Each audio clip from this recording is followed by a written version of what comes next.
Yesterday afternoon's panel explored steady change, evolution in Loretto's mission works. The film you will see now focuses specifically on recent developments in the works of mission at Loretto Motherhouse, with a hint of further possibilities on the horizon. Some of these works, like the farm, met simple needs for the Motherhouse community itself. Today, all of the works featured in this film, including the farm, are truly Loretto works of mission, manifesting Loretto values and building up the human community through tangible works of peace and justice. Because the Motherhouse is our historic home place, and because it continues to be home in the hearts of all Loretto members, the works of mission in this place are valued as expressions of the entire community's dedication to meet our neighbors in their human needs and aspirations.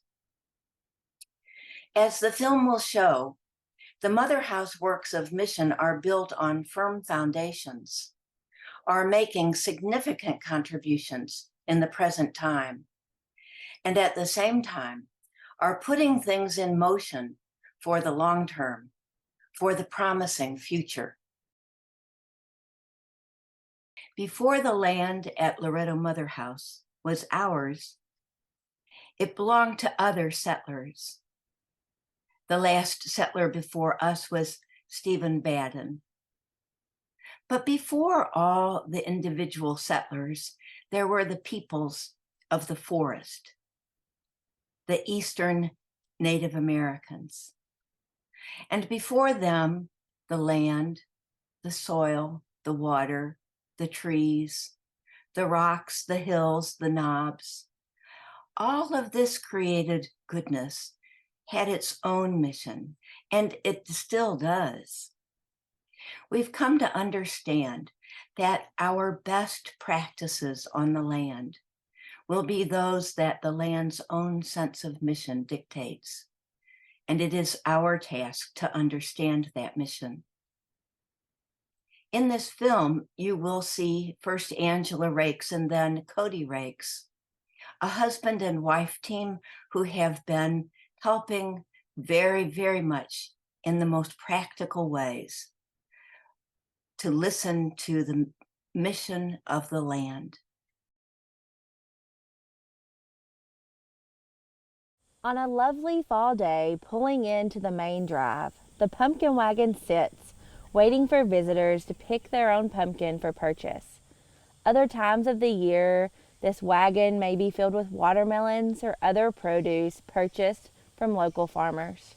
This simple wagon promotes localization, and the live videos and other educational content it inspires are treasured by the community. In the distance, as you drive up the hill, the former tobacco barn sits partially renovated.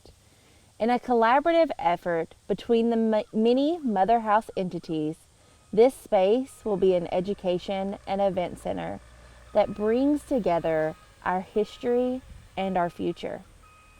This barn will be a place for both Motherhouse staff and the surrounding civic community to connect people with the land. As you drive past Baden Pond on towards the main campus, you will notice the areas that have been converted to pollinator habitats. Farm staff has assisted Susan Clausen in her ecosystems role to convert areas from grass lawns that required regular mowing to areas enjoyed by an abundance of wildlife and pollinators. As part of our commitment to Laudato Si, we will continue to implement this and other natural habitats where we have the opportunities. Walking around the main campus, over 250 trees are flourishing among the buildings and around Baden Pond and the cemetery. In a collaborative effort with Susan Clausen and Jesse Rathburn, visitors enjoy learning about the trees through the tree labels installed last year. For those who are not able to enjoy the trails of the 300 acres of woodlands on this land, the newly established tree grove, and further plans for increasing tree education bring visitors and residents alike closer to nature. If you journey out past the main farm barn towards Mary's Lake, you will see an empty hayfield. Visitors in August will see this field bustling with a flurry of visitors at the annual Ag Bash that brings together both Motherhouse entities and community supporters to host an educational event open to all. In other times of the year, visitors may be encouraged to make the short drive to the neighboring town of Loretto to enjoy events that we collaborate on them with. Most visitors will be able to see cows sometime during their time here, but only the lucky ones will be able to witness the birth of a new calf. We are often asked where the cows are because the adaptive grazing management system we use means that the whole herd has access to 10% or less of the total pasture acres at any given time. Lots of fencing and water pipeline and water tanks are needed to accomplish this type of grazing system, all of which have been done through cost-sharing programs with state and federal funding.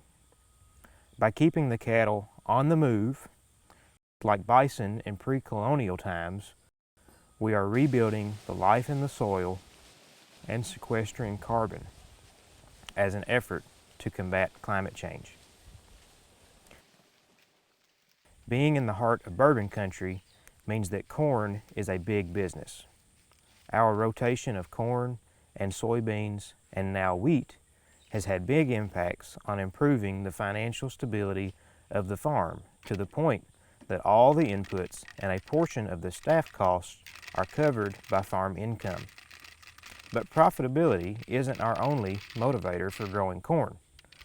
Through partnerships with organizations like the Nature Conservancy, we are working to find practical and financially sound ways for farmers in this area to grow corn better. Practices like no-till, crop rotation, and planting cover crops can both improve profitability as well as get carbon into the soil and keep it there. Learning and discovering what does and doesn't work on our farm isn't enough, which is why you will find us hosting farmer-focused field days from time to time in order to share these ideas and provide a platform for learning and sharing amongst farmers. In the background of every field on the farm is part of our over 300 acres of woodlands. Visitors often find peace and connection to earth hiking the 3+ miles of trails in and around our woodlands. This spring, after the March windstorm, which blew over dozens, if not hundreds of trees, Trent and I were able to remove over $3,000 worth of quality logs from just a few of those blown down trees. This activity sparked conversations with many a trail hiker about why we were cutting trees and how we manage our forests. Working in close contact with a certified forester, we have been able to secure cost-share funding to complete forest management plans, begin work to remove invasive species, and regenerate the indigenous oak hickory forest type that is becoming much less common in our area. As you can tell by now, we're very happy to be in a place with the privilege to do farming in the way that we're able to do farming here. Loretto has the unique opportunity to be able to affect positive change by connecting people and connecting people with earth. Just as the land allows us to do excellent, responsible farming, the land also invites us to learn ourselves and to help others learn about the wonders of creation and the natural world. That's the work, the mission work that Jessie Rathburn does at Loretto Motherhouse, guided by the Laudato Si platform. Hi Loretto community. I am here to talk to you today about our current environmental education efforts here at the Loretto Motherhouse. One of the pillars of the Laudato Si action platform is ecological education. And it's talking about the kind of education that brings us as humans into relationship with the world around us. And that relationship is what will lead to transformative action in our world. And so we have worked with relationships over the years with our schools and with local organizations to bring more people here, to orient them to the beautiful life that is present all around us if we just stop ourselves a little while to take notice and to learn. So I just want to tell you a few of the things that we've been learning about here. The environmental science class from St. Mary's Academy has come out several years in a row now over their spring break for a several days long immersive experience where we do tree studies, where each student adopts a particular tree and spends a few hours in observation and in researching that tree and presents to the rest of the groups about what they found. We talk about the Laudato Si action platform and what it means for Loretto to be a Laudato Si community where we're looking at ecological justice and racial justice together and looking at how we can bring that repair and healing for Earth and for all of her peoples at the same time. We have done eco-spirituality exercises like a cosmic walk, where we created an indoor labyrinth with over 50 feet of rope with various points representing geologic time around the labyrinth. And then in the last foot, it represented all of our time here on Earth as humans so that we can see in a visual way and contemplate together our relationship with the rest of the world and our responsibility as a species. With other groups that come, we're really hands-on on the ground, doing insect safaris, sweeping and swooping with our nets in the pollinator habitat and in our cover crop fields, gathering as many insects as we can find and putting them in bug boxes and releasing them back out again. We also have created the tradition of doing a BioBlitz every year when our Loretto high schools come each June. So we come down here to Baden Pond and we divide up into groups, into the pollinator habitat, into the pond to look at aquatic life, up on the hill here to look at birds, and over in the tiny pond in the grotto where there are the best frogs. And we see how many species we can see over a short period of time, just a few hours. This year, there were 63 observations made in our 3 hours. In 2022, we had 34 species identified in the pollinator habitat and 32 species identified here at the pond. So one of the things that we have looked at with these groups is part of the life here at Baden Pond, and that's our cattails. We call them a hot dog on a stick or a corn dog. And this time of year is when they're just starting to lose their brown nature and get a little bit fluffy. And so there are a few things that we look at with these cattails. First, we look at the cattail part itself. And each of these little fluffy pieces that's flying away now is actually a seed that's packed inside protein. And it's an excellent source of food for birds and for insects and for all other sorts of critters. It also lasts, so that not all the fluff goes away during the fall and the winter, but there's some that remains here for the birds when they migrate back through in the spring. So we talk about the cattails and how this is a protein-packed sausage on a stick here. And we also talk about the relationship with red-winged blackbirds in particular. In the spring and summer, it is almost impossible to come to the pond and not hear their signature call.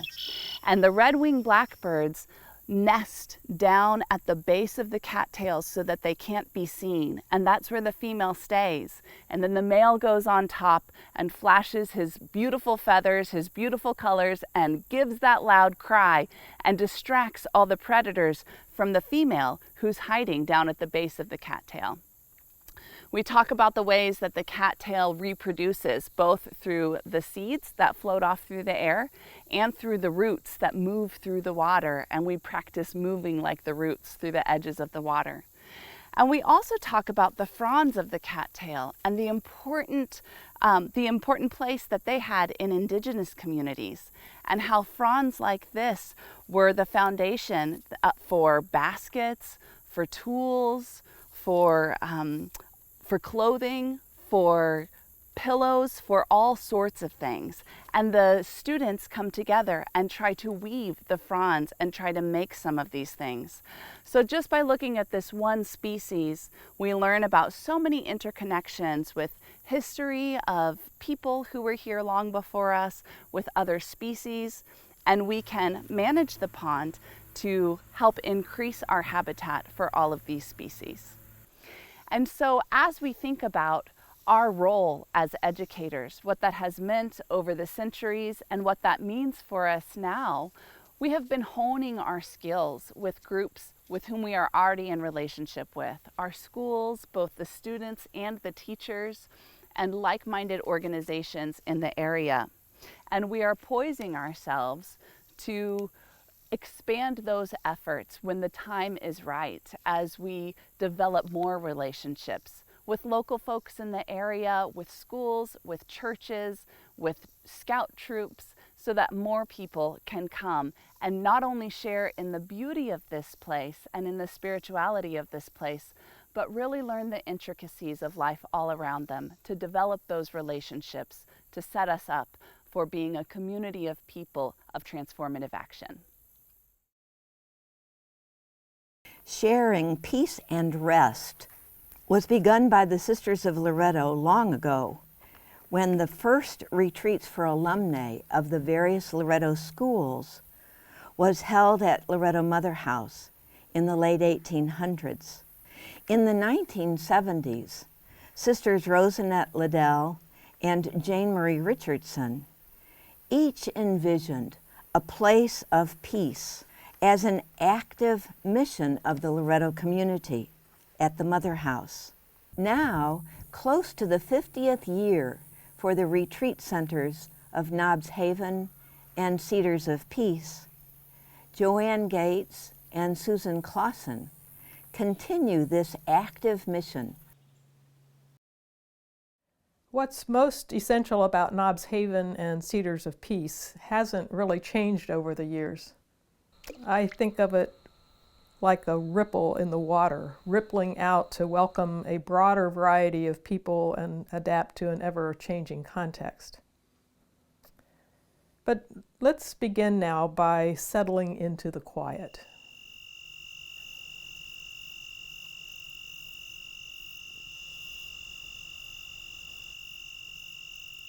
Our mission at Cedars and Nobbs is to offer space for rest, beauty, and transformation. Let's start by thinking about rest. Each cabin has a journal, and here's an entry that describes the exhaustion that so many people are experiencing. It has been quite the year, several in fact. It feels like I'm pushing a cart uphill and someone keeps throwing rocks in the way. But then I come here.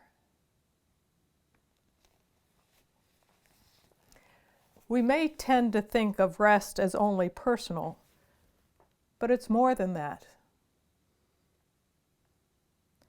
Mariel Gardner, a community organizer and wellness advocate in Louisville's West End, also has a broad understanding of rest. Mariel visited soon after we rebuilt the labyrinth at Cedars, using stones from a wall on Motherhouse property that was most likely built by enslaved people. When I told Mariel that we wanted to honor their labor by using the stones for the labyrinth, she said, "Now the energy of their labor can rest." Now the energy of their labor can rest. Cedars and knobs provide space not just for rest, but also for beauty.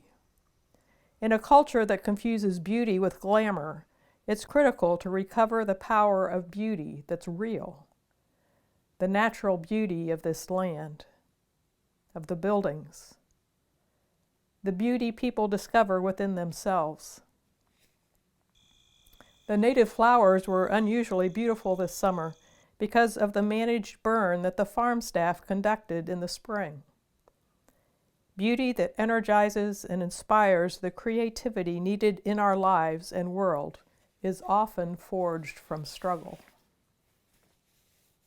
Transformation then flows naturally from learning to see beauty and possibility hidden under the surface.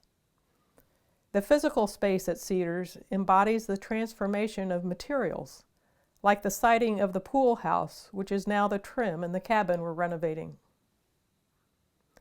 That atmosphere supports the transformation described in this journal entry.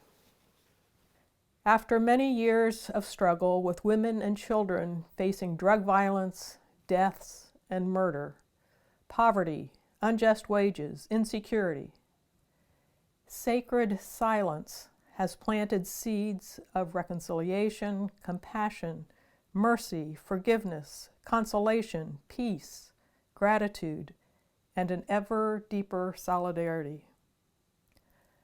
Ora por la gente pobre y humilde de Ciudad Juárez, Mexico. Pray for the people who are poor and humble from Ciudad Juárez, Mexico. Our mission of offering space for rest, beauty, and transformation is evidently meeting a need. This is the Cedars availability calendar for September and October. The white boxes indicate when a cabin is available. At Knobs Haven and Cedars of Peace, we're trying to be thoughtful and intentional about building new relationships, so we're expanding the circle of those who come. Joanne will share how that is happening at Knobs. You might recall that during some of the COVID years, the Motherhouse Ministries consulted with Undue Bias, a St. Louis-based organization, to help us look at ourselves and our engagement with others through an anti-racism lens in an effort to become a more sensitive, welcoming, and safe space for persons of color. Since then, Cedars and Knobs have been really intentional about attracting a more diverse population of retreatants, as well as attracting more groups working for social change. A Loretto ministry grant from a few years back has allowed us to create an atmosphere within the two Knobs Haven areas in which persons of any faith tradition, or none, and persons of any race or ethnic background might feel safer and more welcome here. In the past year alone, we've been privileged to host the Community Farm Alliance of Kentucky, a local chapter of United Concerned Citizens, the Kentucky Health Justice Network, 3 families who've lost a member to gun violence, and in February we'll be hosting the West Louisville Women's Collaborative. For 2 of these groups, we've been able to offer some financial support through the money given to Cedars and Knobs following the sale of the 2 Loretto centers. This past January, Knobs Haven was able to complete the air conditioning of every room in its Academy building space. This was quite an investment and has already, in this very first summer, allowed us to host 11 additional or expanded groups. In the comprehensive plan submitted last year to the forum, one of our goals was to consider the expansion of Knobs Haven into a 3rd area on campus. We are already at a point to look more seriously into this, and will likely be doing so in the coming months. In I Am the Way, Loretto states that We strive to bring the healing spirit of God into our world. This tree, this lake, the cabins and the retreat area themselves, the Motherhouse community, all serve as an ample container for and a witness to untold healing and transformation. Continuity and change. It's nowhere more evident than in the documents and artifacts in the Heritage Center. And the Heritage Center itself has seen change, with a formal archival program beginning in the 1890s.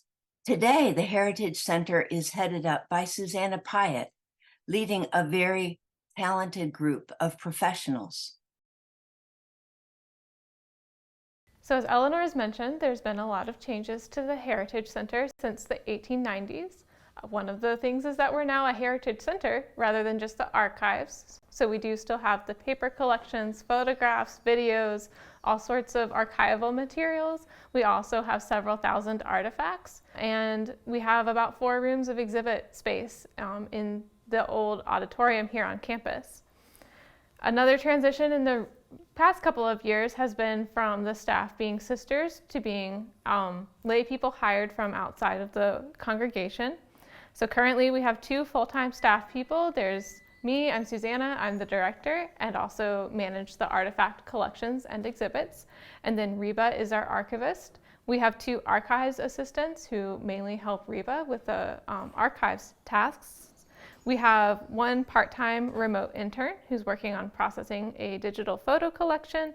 And then we have several volunteers who are invaluable for helping to keep the museum open for visitors and doing various kinds of archival work here. So as I mentioned, our collections include several thousand artifacts at this point, and also 1,800 linear feet of archival materials. So if you think about all of the papers being into boxes and then those boxes being lined up next to each other, those boxes, just the width of them would be 1,800 feet all lined up together. A lot of our work is focused on cataloging and processing collections. So seeing what we actually have here at the Heritage Center, describing and listing, inventorying the collections, making sure that they're housed properly, and then also transferring that information into digital forms that is accessible to us as the staff, and then trying to get that information out in ways that is available to the community or to the wider public. I also work a lot on creating exhibits, which is a whole process of itself, from thinking up the ideas for exhibits, working with others to develop those ideas, doing the research from the materials in the collections here, sometimes doing outside research as well to fill in the gaps, matching up what collections we can use of our own that give good visual representations, and then combining those all in design and fabrication of exhibits.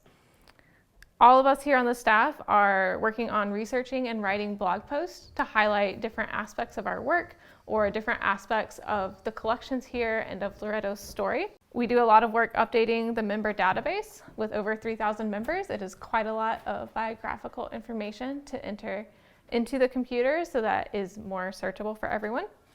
We answer maybe about 200 to 300 research requests each year, ranging from simple things like when did this member die, to more complex things like could you give us a list of all of the sisters who taught at this particular school. There's a good deal of administrative work and meetings, and then also talking with community members about what the Heritage Center holds, both because community members are invaluable for filling in the staff's gaps in knowledge about why certain parts of our collections are important, especially to telling the story of Loretto. And also making sure that community members know what kinds of resources are here at the Heritage Center for their use. And then what's next for the Heritage Center? One of the things that we've been working on long term is making more of Loretto's collections available online. So currently there's about 10,000 photographs, historic photographs from Loretto schools and from the Motherhouse that are available for public access online. We also had a grant this year from the Kentucky Genealogical Society to digitize ledger books from Kentucky's academies, the Loretto-run Kentucky academies, So those are in the process of going up online so that they are searchable for genealogical information about students. We have a huge backlog of materials to inventory and organize and catalog, weed out what we don't need, and make sure that we know what we have here at the Heritage Center. So there's several hundred artifacts still to go through that process for, and about 800 linear feet of archival materials. So that alone will occupy us for many years. We're also continuing to research and create temporary exhibits. We have several spaces in the Heritage Center and around campus where we are putting up temporary displays and being able to share more of the history, Loretto's history, and artifacts by rotating through different topics. We also want to add more examples of connecting the past and the present through different spaces on campus where we have photographs of the past or information about how this building was used in the past. And we want to put more of that up around campus so that everyone can see it who visits here. We're also working with partners in Marion County on community history events and projects, such as cataloging the Historical Society's collections, helping to reopen the County History Museum with new and improved exhibits, and also scanning community photos with the public library. A big decision that was made this year was to move eventually the archives part of the Heritage Center to Cleveland, Ohio, as part of the Women's Religious Archives Collaborative. That will be a multi-step move. It'll be a long process, and it's probably at least 5 years out from beginning, but we are starting the work of making sure that everything is processed to be ready to send to Cleveland. And then finally, growing the collections is always part of the work here as well. And so in particular, we're looking for papers, photographs, videos, artifacts that help document the work of individual members to make sure that that is maintained in the Heritage Center so that those stories will be known in the future. And also collect the administrative committee and staff papers from the Loretto community, again, to make sure that the community's history is fully represented in the archives and in the Heritage Center collections moving forward. The care of elder Loretto sisters has been a constant promise and practice since Loretto's very beginning. At Loretto Motherhouse, various buildings have served as places of care. St. Michael's, a little collection of rooms on the first floor of the convent. Then, the second floor convent above the refectory. Then, in 1947, St. Joseph's Infirmary. And now, the Loretto Living Center, whose able director is Michelle Essex. The Loretto Motherhouse Infirmary became the Loretto Living Center in January of 2023. The Living Center is a nonprofit organization that is responsible for the operations of our nursing facility, which includes departments for nursing, food service, environmental services, pastoral care, social services, activities, and administration, along with affiliations for therapy, diagnostic, and physician services. We are a licensed long-term care facility, currently caring for up to 63 residents. Our mission is to provide the highest standard of holistic care that promotes comfort, security, and dignity for all residents in a home-like atmosphere. We strive to value each person, staff or resident, and welcome them as a positive addition to our community. We respect the dignity of our residents, encouraging, fostering, and supporting them along their life journey.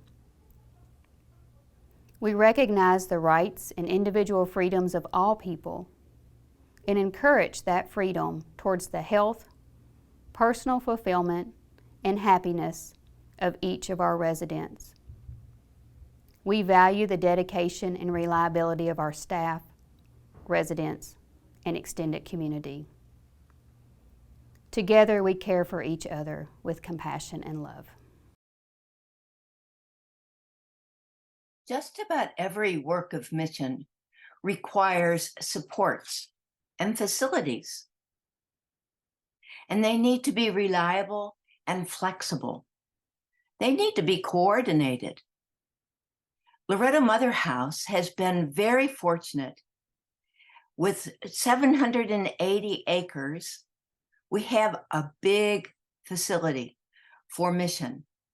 We have buildings, we have grounds, we have personnel, we have a lot of backup. And more than anything else, the biggest support is the team of coordinators. Michael Bickett, who has charge primarily of the buildings and grounds and the maintenance staff, and Kathy Smith, whose concern for the residents living at the Motherhouse and the people coming to visit can't be surpassed. In these two coordinators, we have the perfect support so that the Loretto Motherhouse works of mission can flourish. Happy to be with you today. I was hired in July of 2019, and I'm very proud of the record we have of all of the accomplishments that we've made in 4+ years. And so many accomplishments that I do have kind of a long list here, front and back, that I want to talk about. We have and we are putting structures in motion for a long-term future. How have we done that? Well, we've renovated. We've renovated quite a few homes and buildings. The Mockingbird Hill house in the spring of 2020, when we were all shut down for COVID, the guys went there, put new flooring and paint and repaired floor and electrical. And then we moved over to the cottage, and we've renovated and done all of those things again. Nobbs Haven, the retreat program. That was going strong when COVID came about. And of course, it had to stop for a while. But the good news was that it was empty. And so we looked at that and said, what can we do to improve Nobbs Haven? So working with Joanne, we renovated. We renovated 2 major kitchens and a bathroom. So up on the 3rd floor of the academy, if you haven't been there, it's pretty awesome to go in there and see the dining room or kitchen dining room combo and the bathrooms. So that's sort of a theme, renovation. Well, what's another theme that you could look at and say, they've been busy? Security. Security has improved over time and over the years. When I first came to the campus, the buildings were unlocked. There wasn't real security for the buildings. In the summer, I think it's the summer of 21, we installed new doors, new locks that could be automatically locked at whatever time we decide.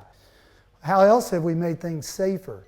Well, we evaluated our campus, and as we evaluated, we looked at buildings and said, you know, the Powerhouse, that's been a great building since 1923, but what can we do with that now? It was kind of falling apart. It had asbestos in it. Some beams were cracked, and the decision was that came about was to take it down. So it's a beautiful spot now. It's not the Powerhouse anymore, but there is basically a wildflower garden out there. So one of our themes here is to build habitat for the birds, the bees, and the butterflies, and maybe we got bunnies hopping through there also that are feeding on that habitat. So I can talk about that in really 3 different locations. Before I got here, Baden Pond above it was already planted that way. And then we also looked at our courtyard and said, it's a nice looking courtyard, but it has lots of vines, and what do the vines really do? So it was a big job, but we pulled all the vines out and by the root, and we plant it, and we plant it. And we consulted with an expert, a young woman in Lexington, and she gave us a plan of what to plant. We had to make the place safer also from the fact that we had a pool that was built in 1962 that was going to cost at least $100,000 to renovate. And we had to make a decision there. Is that what the future holds? And the decision for the coordinating board and for others was that we have to make the place, our home, safer. And that was done away. You know, we had to take the pool away and the building. And today you see a nice a lot over there that is ready for future endeavors, future ideas.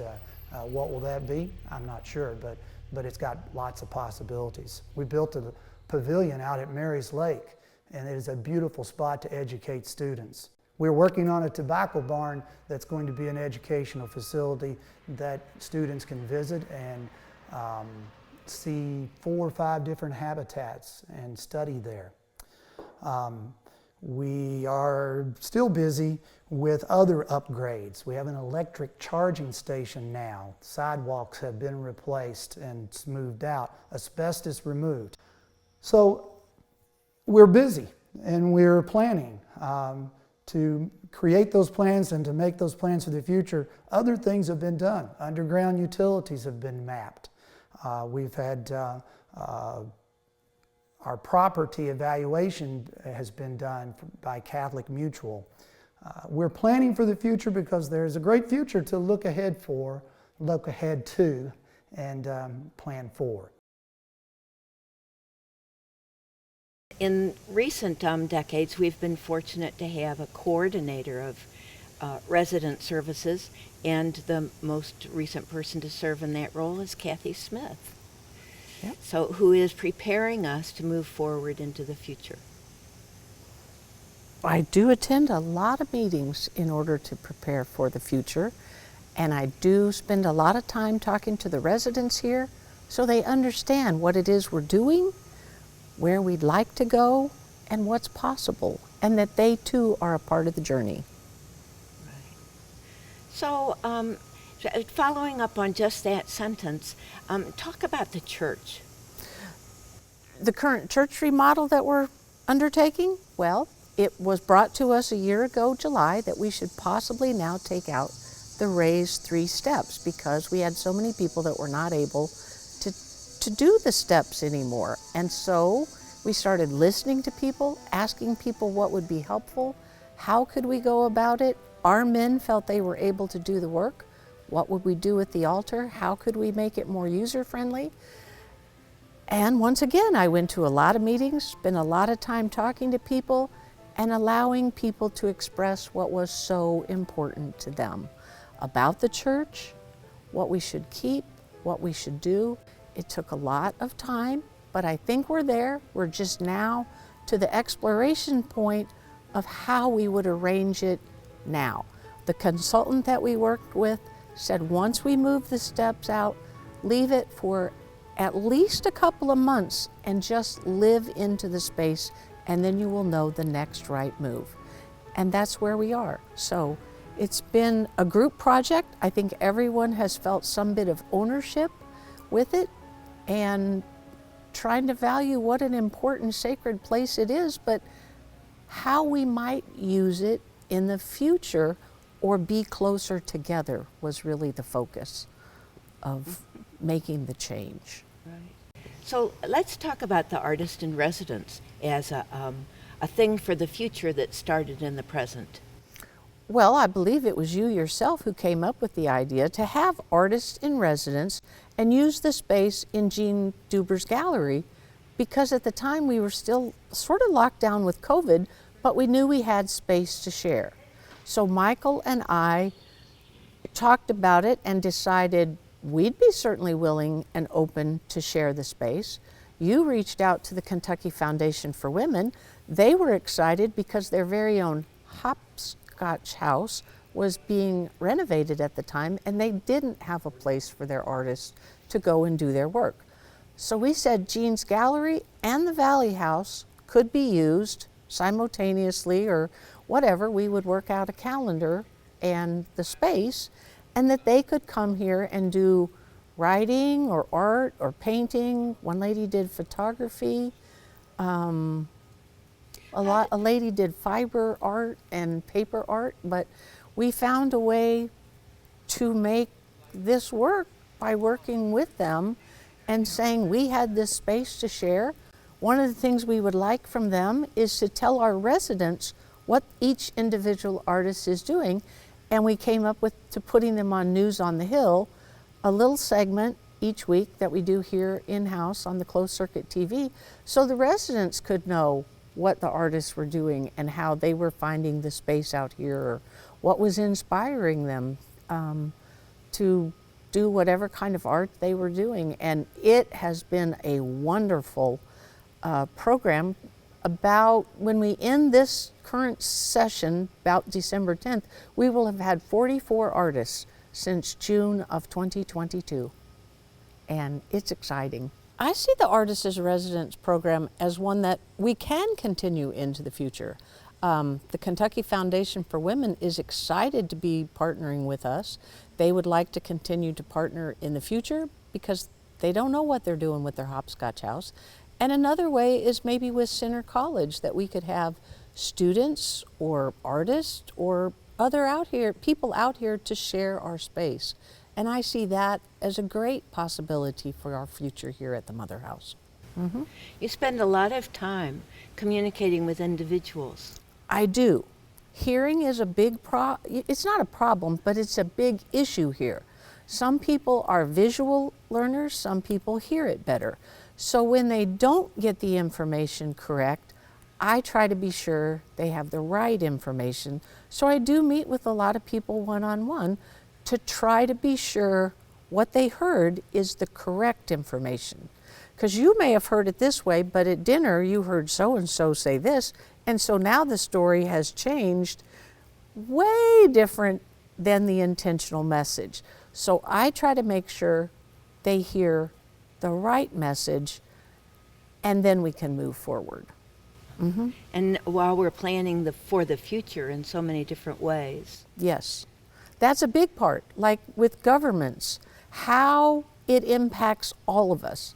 A lot of them say to me, I don't know, I'll be dead.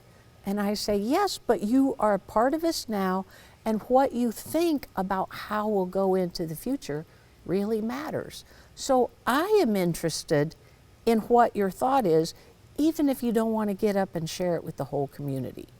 So I do a lot of listening as to, sometimes they just don't have the energy to go to a meeting or to the next discussion or whatever, but I say, tell me what it is so we can carry the message forward, because it does matter. We're all in this together. And we don't die in chronological order, that is for sure. I don't know that I'll be one of the ones, but we need the information because collectively, I think we've always done our best work when we're together. And then we make, like the guy said, the next best decision. You'll know what it is because you're doing it together.